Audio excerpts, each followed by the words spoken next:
Boa tarde! Hoje é terça-feira, dia 17 de dezembro, e nós vamos falar sobre a investigação que apura desvios de verba na Secretaria Municipal de Saúde de Goiânia. E também sobre as consequências do aumento do dólar na vida do brasileiro. Vem com a gente, o programa está só começando.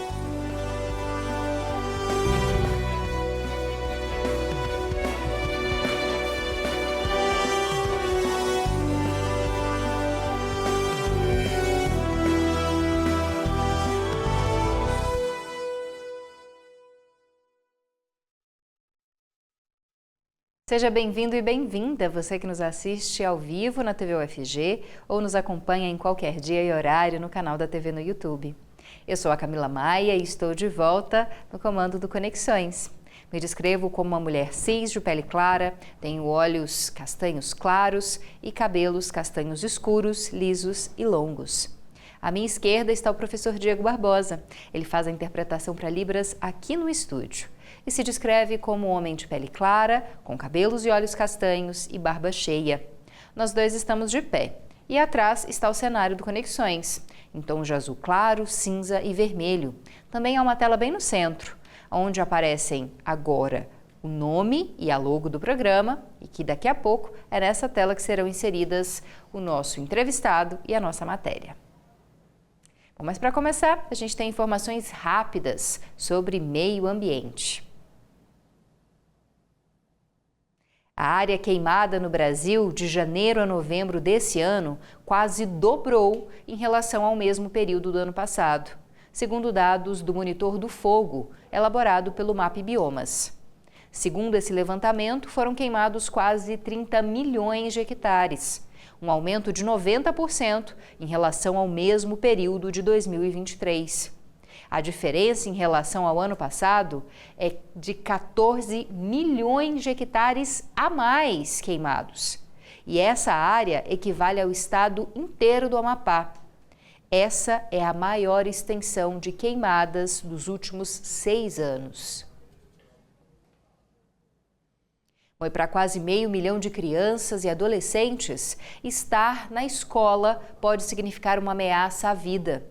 Mais de 430 mil estudantes da educação infantil, do ensino fundamental e do ensino médio frequentam escolas nas capitais do país que ficam em áreas de risco para deslizamento de terra, inundações e enxurradas. E a cor da pele de quem estuda nesses locais vulneráveis a eventos extremos aponta para o racismo ambiental que existe na nossa educação. Bom, os estudantes que se declararam pretos ou pardos são 59% daqueles matriculados nessas escolas que a gente citou, que estão em áreas de risco.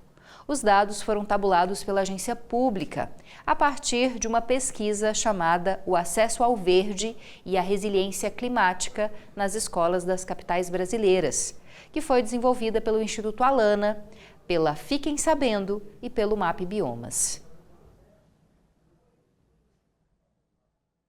E ainda sobre meio ambiente, cerca de 80% das chuvas que chegam nas áreas agropecuárias aqui no Brasil são formadas nas terras indígenas da Amazônia. Essa informação foi divulgada por pesquisadores do Instituto Serra Pilheira. E o grupo entende que a umidade que vem desses lugares é responsável por abastecer 18 estados, além do Distrito Federal. Também é importante citar que 9 desses estados, que mais recebem a chuva vinda da Amazônia, eles produzem juntos cerca de 57% da renda agropecuária nacional. Já que a gente está falando de renda, um pouquinho de economia também, né? A gente vai continuar nesse assunto. A cotação do dólar tem batido recordes históricos e se mantido acima dos R$ 6 nas últimas semanas. Esse aumento histórico aconteceu principalmente depois do anúncio de um pacote de corte de gastos feito pelo governo federal e que parece que desagradou o mercado financeiro. A alta da moeda estadunidense causa efeitos que vão além de encarecer viagens internacionais e podem chegar à mesa dos brasileiros. Mas de que forma que isso impacta a população? A gente vai tentar entender um pouco mais sobre esse assunto com o nosso convidado de hoje, o Everton Rosa, que é professor da Faculdade de Administração, Ciências Contábeis e Ciências Econômicas da UFG, que aparece aqui de forma remota para conversar com a gente. Olá, professor Everton, muito obrigada pela sua presença novamente no Conexões. Olá, Camila. Prazer estar aqui. Bom, professor, para a gente começar, peço só que faça uma rápida descrição física para o nosso público cego e de baixa visão. Sou um homem branco, cabelos castanhos, olhos castanhos, cabelos liso, está um pouco mais comprido agora, né? Magro, acho que é isso que eu posso dizer. Estou sentado, tem uma persiana atrás de mim, está fechado. É isso. Estou de azul, né? Uma camisa Tá azul. certo, professor. Bom, para a gente começar, é difícil às vezes para quem não entende muito desse mercado financeiro entender como que esse aumento do dólar pode ser danoso para a nossa economia. A gente entende que para viagens internacionais ou para compra de produtos, né, importados pode ficar mais difícil, mas para o dia a dia do brasileiro, para quem muitas vezes nem vai viajar ou nem consome em dólar, como é que isso impacta? Bem, não é de todo o ruim, né, a questão da valorização do dólar, desvalorização do real, né? Há impactos diferentes em diferentes setores, né? Então, com certeza, elementos importados, né, bens importados podem ficar mais caros para o consumidor, né? No entanto, né, há um fator positivo também da valorização do dólar, desvalorização do real, de estímulo às exportações do país, né? A questão que eu acho que é a mais importante aqui, né, é a questão da coordenação das políticas para que esses efeitos positivos e negativos possam ser distribuídos. Então, para o brasileiro comum, é possível que a gente tenha um impacto na inflação por conta da desvalorização do real, né? Mais do que a gente tenha observado, né? Sobretudo nesse final de ano, o que mais tem subido, o que mais subiu na composição foi o preço de passagens aéreas, né? Por conta dos feriados, fim do ano e tudo mais, né? Então isso aumentou, né? Essas companhias têm custos em dólares, então é até esperado que elas repassem para o consumidor esses custos, né? Então, basicamente é isso que a gente tem visto, né? Então, vai ter algum impacto em determinados alimentos, né? Alimentos que não possam ser substituídos por alimentos domésticos vão ter esse impacto. Então, o ponto é, a economia brasileira é bastante aberta para o exterior, importa bastante, né? Bens finais, insumos, então a desvalorização impacta esse lado do custo de produção. Do outro lado, o fator positivo com o tempo, isso estimula as exportações brasileiras, né? Então, não é de surpreender, né, esses movimentos de desvalorização com alguma pressão inflacionária. O que pode ser de surpreender é esses efeitos que são transitórios ser combatido com uma elevada taxa de juros que sacrifica o emprego e a produção brasileira. Aí que é o X da questão, né? Bom, professor, já que o senhor tocou nesse assunto, desde esse anúncio, né, de corte de gastos, houve aí alguma reclamação do mercado, essa queda do real e depois também anúncio de aumento de juros pelo Banco Central, né? Dá para a gente tentar explicar para as pessoas por que que isso acontece, por que que essa intenção de corte de gastos, algumas alterações também na cobrança de imposto de renda, faz o mercado reagir dessa maneira e o Banco Central também reagir dessa maneira? Eu vou responder, mas eu vou contar um evento de fundo que tem, né? Então, com certeza, né, essas medidas domésticas, elas têm um impacto, né? Mas o que é importante destacar? O Brasil não é um país central, não é um país desenvolvido, né? Ainda que seja um país que recebe muitos capitais do resto do mundo, né? Considerando que ele é um país em desenvolvimento, como a gente fala, ele recebe muito capital, muito investimento do exterior. Então, ele é um dos principais destinos.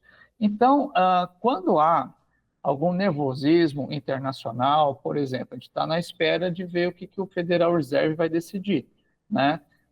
Se vai maneirar os cortes de taxa de juros, né? Então, se eles maneirarem os cortes de taxa de juros, já está indicando que é possível que a taxa de juros suba no ano que vem. Então, esses movimentos do que acontece, por exemplo, nos Estados Unidos, com o Banco Central dos Estados Unidos, na Europa, eles são as determinações externas, né, que nós, países periféricos em desenvolvimento, estamos submetidos. Então, o que eu quero dizer com isso? Né? Há um movimento de valorização do dólar, né, esse ano todo, desde o ano passado, né, há esse movimento por conta da incerteza da eleição, depois com a certeza da eleição do Trump, mas incerteza do que vai acontecer com o mundo a partir de então. Né? Então, 2025 está uma grande incógnita. Então, é normal, nesses momentos de incógnita, que os investidores internacionais retirem o dinheiro dos países emergentes e mande para países que eles julgam ser mais seguros, né, até ter uma definição melhor do que vai acontecer em 2025. Então, só esse movimento, né, sem colocar nada da pauta nacional, já é de uma pressão de saída de capitais e desvalorização do real.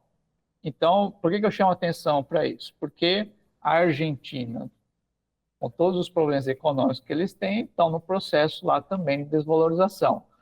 A Turquia, que é um país também totalmente diferente, né, que tem uma taxa de juros elevadíssima, está com um processo de desvalorização semelhante. O México, também outro país gerido de outra forma, está com um processo de desvalorização. Então, todos esses países, né, o que muda é a porcentagem, né, desvaloriza mais ou menos, né? Então, se a gente pega do ano para cá, né, por exemplo, o México, a moeda do México, o peso mexicano desvalorizou quase 15%. A nossa moeda desvalorizou quase 21%, né? Essa moeda da Turquia desvalorizou 17%. Então, tem um movimento de fundo de desvalorização das moedas dos países emergentes, né, por conta dessa incerteza aí da eleição do Trump e do que vai ser efetivamente feito. Então, conhece? Pois não. Vou ter que interromper o senhor porque o nosso tempo está acabando, mas é sempre bom entender as explicações do professor Everton, nosso parceiro aqui do Conexões há muitos anos. A gente retoma com o senhor então em outro momento, para a gente falar do cenário do ano que vem também, né? A gente vai estar às portas também de um processo eleitoral, muito provavelmente complicado, que isso pode interferir também na nossa economia. Muito obrigada, viu, professor? Boa tarde para o senhor. Eu que agradeço. Boa tarde. Boa tarde. Bom, a gente conversou então com o professor Everton Rosa, que é da Faculdade de Administração e Ciências Contábeis e Ciências Econômicas da UFG. E para a gente finalizar, a gente fala de mercado de trabalho. E a notícia não é positiva. A obsessão pela riqueza tem causado ansiedade e depressão. Especialistas dizem que os pobres são os mais afetados e têm 3 vezes mais riscos de enfrentar problemas de saúde mental. Promessas de enriquecimento rápido atraem multidões, mas a maioria vê a esperança de mudar de vida virar frustração. Essa obsessão pela riqueza tem sido observada em todo o mundo e chamou a atenção da Organização das Nações Unidas. Em um relatório sobre pobreza e saúde mental, a instituição afirma que as desigualdades socioeconômicas estão diretamente relacionadas em casos de estresse, ansiedade e depressão. Bom, vou rapidamente me apresentar, o nosso público cego e de baixa visão. Meu nome é Janaína de Oliveira, sou uma mulher negra de pele clara, tenho olhos castanhos, meus cabelos são castanhos, cacheados na altura dos ombros. Voltando. Ainda de acordo com o relatório, as pessoas mais pobres são as mais afetadas e têm 3 vezes mais riscos de enfrentar problemas de saúde mental. E um dos motivos é a precarização do trabalho em um cenário de escolhas políticas que beneficiam os mais ricos. Por consequência, as desigualdades se aprofundam e pioram a qualidade de vida da população mais pobre, com destaque para baixa remuneração, longas jornadas e poucas possibilidades de ascensão profissional. Essa lógica também resulta em horários muito variáveis, o que torna muito difícil manter um equilíbrio adequado entre a vida familiar e a vida profissional. Preocupante, não é? Volto com vocês.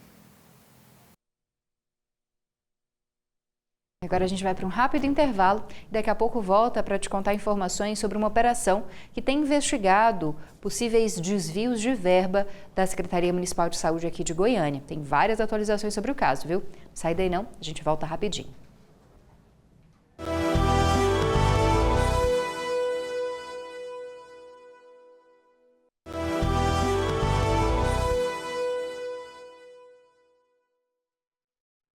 Estamos de volta com Conexões de hoje e agora vamos falar sobre a situação da saúde aqui na capital. Depois de ficar 10 dias presos de forma temporária, o ex-secretário de Saúde de Goiânia, Wilson Polara, é alvo de um novo mandado de prisão. Dessa vez por uma operação da Polícia Civil. Para falar melhor sobre esse assunto, explicar o que está acontecendo, a gente conversa agora com a Amanda Dutra. Ela aparece aqui de forma remota para falar com a gente ao vivo. Muito obrigada, Amanda, pela sua presença. Boa tarde. Conta mais pra gente. Olá, Camila. Boa tarde. Bem-vinda de volta a Conexões. Boa tarde, professor Diego. E uma boa tarde a você que nos acompanha aí de casa. Pois é, essa operação revelou um desvio de 10 milhões de reais na Secretaria de Saúde da capital Goiânia. Encabeçado esse desvio pelo então secretário Wilson Polara. A investigação é da Delegacia Estadual de Combate à Corrupção, a DECOR, e é a segunda da pasta em menos de um mês. Mas antes de dar mais detalhes sobre essa investigação, eu faço aqui a minha descrição. Eu sou Amanda Dutra, uma jovem mulher de pele clara, com cabelos crespos, curtos e escuros, e olhos também escuros. Então, a operação cumpre hoje, desde a madrugada, 5 mandados de prisão e 17 de busca e apreensão, não somente aqui em Goiânia, como também em Anápolis, contra o ex-secretário municipal de saúde, o ex-secretário executivo, também o presidente de uma associação privada e o procurador dessa associação, além também da sócia administradora de uma empresa de produtos hospitalares que prestava serviço ou prestaria serviço à pasta. Segundo a Polícia Civil, a investigação apura crimes de peculato, que é quando há desvio de dinheiro público, e de associação criminosa, praticada por meio de uma fraude no convênio feito entre a secretaria e a associação privada. Esse convênio seria para aquisição de equipamentos, tanto para saúde móvel, como também para promover palestras e até pesquisas científicas. Assim, a investigação busca reunir provas, desarticular esse esquema formado e, assim, responsabilizar todos os envolvidos. Lembrando que há 2 semanas nós noticiamos aqui no Conexões o mandado de prisão do ex-secretário Wilson Polara e também do executivo e do diretor financeiro por causa de um desvio, sobre uma acusação do Ministério Público de um desvio de mais de 122 milhões de reais de dinheiro público. Camila, Diego, volto com vocês. Obrigada pelas informações, Amanda. A gente, claro, continua acompanhando, mais sobre esse caso. Inclusive, a gente tem uma informação agora ainda sobre esse caso, e ela é a respeito do secretário, do atual secretário, que na verdade já nem é atual mais. O secretário de Saúde de Goiânia, que você vê aqui na foto, pediu exoneração do cargo ontem, 12 dias depois de tomar posse. O Pedro Guilherme Gioia de Moraes declarou que a intervenção estadual que está sendo feita na gestão da saúde da capital teria tornado o cargo dispensável. Ele foi o segundo a assumir a pasta desde a prisão do ex-secretário, o Wilson Polara, e também do alto escalão da Secretaria Municipal de Saúde, que, como a Amanda nos contou, estão sendo investigados por irregularidades no pagamento de fornecedores e num possível desvio de verba. Bom, o secretário que pediu demissão ontem disse ainda que a pasta precisa ter um único gestor para que os desafios enfrentados possam ser resolvidos com mais rapidez.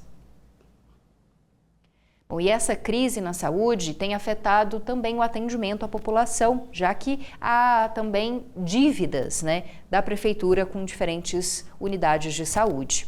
Por isso, a partir de hoje, o Hospital do Câncer Araújo Jorge, que é uma referência no tratamento oncológico em todo o estado, suspendeu o recebimento de pacientes que são regulados pela Prefeitura de Goiânia. A justificativa da unidade é que existem pagamentos que deveriam ter sido realizados pela gestão municipal e que estão atrasados. A dívida, segundo o Araújo Jorge, chega a 55 milhões de reais. E essa paralisação é por tempo indeterminado. E a gente, claro, vai te contar todas as informações para saber quando o Araújo Jorge volta a receber pacientes regulados pela Prefeitura. Bom, e se você quiser mandar alguma sugestão para a gente ter como entrevista aqui no Conexões, algum evento para a gente divulgar, você pode fazer isso pelo WhatsApp. O número vai aparecer aqui na sua tela, é o 629-9181-1406. Você pode tirar uma foto aqui ou então anotar para mandar sua mensagem para a gente. Além disso, você pode também seguir a TV UFG nas redes sociais. A gente tem Instagram, Facebook, YouTube, TikTok, X. Nesses diferentes lugares você pode acompanhar as nossas novidades e também, claro, conversar com a gente. Eu e o professor Diego ficamos por aqui. Muito obrigada pela sua companhia e pela sua audiência. Amanhã tem mais Conexões ao 12:30. Forte abraço, até mais. Tchau, tchau.